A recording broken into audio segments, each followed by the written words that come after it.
J'accueille avec moi 2 auteurs, dont vous, Aurélie Vallogne, qui êtes extrêmement habituée aussi, mais un peu moins qu'Amélie Nothomb. Ça fait la combienième fois que vous venez? Je dirais la 8e ou 9e fois, oui. Et Paul Gasnier, vous, c'est votre première C'est mon baptême de Brive, voilà. C'est la première fois. Première foire du livre de Brive. On va parler de vos 2 livres qui sont très différents. Aurélie Vallogne, La Fugue, chez Lattès. Depuis votre premier roman, c'était il y a 10 ans, mais c'était Mémé dans les orties. Je suis sûre que vous connaissez ce titre. Il a été diffusé à 1 million d'exemplaires. Vous avez depuis vendu 5 millions de livres. Là, c'est votre 11e roman. L'histoire d'une femme qui s'appelle Inès, qui a la quarantaine, 46 ans, je crois précisément, qui plaque tout un jour, qui décide d'acheter une maison dans le Finistère pour la retaper. Elle veut se prouver en fait à elle-même qu'elle peut y arriver toute seule. C'est un roman qui est vraiment centré sur l'émancipation féminine. Tout le livre est une ode à la sororité, à l'amitié entre femmes. Tout à fait. En fait, j'ai eu envie que cette femme ait le droit de se réinventer, qu'elle puisse trouver un lieu qui lui ressemble. Et elle tombe sur cette maison qui est en très, très mauvais état.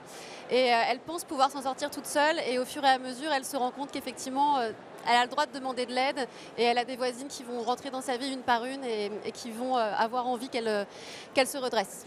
On vous qualifie parfois de la reine du roman feel good. Est-ce que c'est ce que vous recherchez? C'est pas un gros mot de vous dire ça? Alors moi j'aime pas les étiquettes comme tous les écrivains et écrivaines, donc feel good, on pourrait s'attendre à une comédie. Ce que je faisais à mes débuts, c'est pas du tout une comédie. Pour moi, je crois que tous les livres qu'on ouvre devraient nous faire ressentir de grandes émotions et nous laisser un goût qui soit plutôt celui de l'optimisme quand on le referme. Donc c'est ce que j'essaye de faire aussi à mon niveau. C'est ce que vous dites dans le livre. À un moment, vous dites l'art, ça doit faire ça, soutenir, aider à vivre. Oui, bah c'est ça. Puis même moi, ça m'aide. Le fait d'écrire, ça m'aide à vivre et de partager des gros coups de cœur en termes de littérature. C'est aussi c'est notre mission de passeurs et de passeuses. Ah oui, parce que dans ce livre, il y a une grande bibliothèque dans cette maison, donc dans le Finistère, où il y a pas mal de livres dont vous parlez. On les retrouve aussi. Enfin voilà, vous avez envie d'inciter vos lecteurs et lectrices à lire ces livres-là. Exactement. Moi, je sais qu'il y a des livres qui ont changé ma vie, qui d'un seul coup nous font prendre conscience de certaines choses. Par exemple, je parle de la philosophe Anne Dufourmentel et de son éloge du risque. Et j'avais vraiment envie qu'Inès aussi incarne ça. Risque ta vie, va au bout de tes rêves. Et voilà, donc on trouve Anne Dufourmentel comme on trouve Goliarda Sapienza, L'art de la joie, des livres vraiment qui, sur notre chemin, nous permettent de nous émanciper.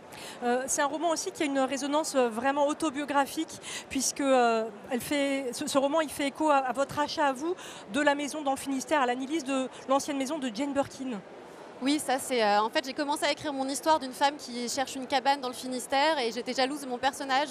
Donc j'ai cherché à mon tour et je suis tombée sur une maison qui n'est pas du tout une cabane. Et quand je suis tombée dessus, je me suis dit, elle est 1000 fois trop grande pour moi, mais en même temps, elle aura la bonne taille pour le projet que je vais réaliser et je vais l'ouvrir pour la maison des écrivaines. Donc je vais accueillir des femmes. Vous allez proposer des résidences d'écriture à des femmes. Exactement. Et la première vient d'avoir lieu en septembre et c'était une semaine magique. Vraiment, c'est fou de vivre pendant 7 jours qu'entre femmes, avec une jeune femme cuisinière qui cuisinait pour nous et à ne parler autour de la table que de littérature et de notre amour de mots. Donc c'était vraiment très très beau. Et encore une fois, ça fait totalement résonance avec cette histoire de la fugue et ces personnages féminins qui sont très forts.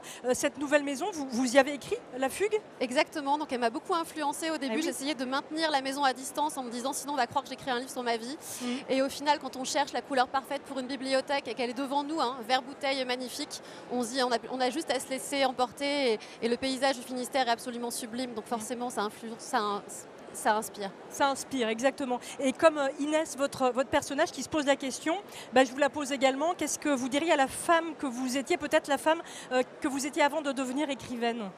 Mon Dieu, qu'est-ce que je lui dirais? Qu'est-ce que vous lui diriez? Mon Dieu, je dirais, tu ne savais même pas toutes les choses magnifiques qui peuvent arriver, mais chaque journée est plus belle que la précédente. Et c'est vrai que quand on trouve sa place, d'un coup, tout s'ouvre à nous et la vie nous réserve 1 milliard de surprises qu'on n'avait pas prévues.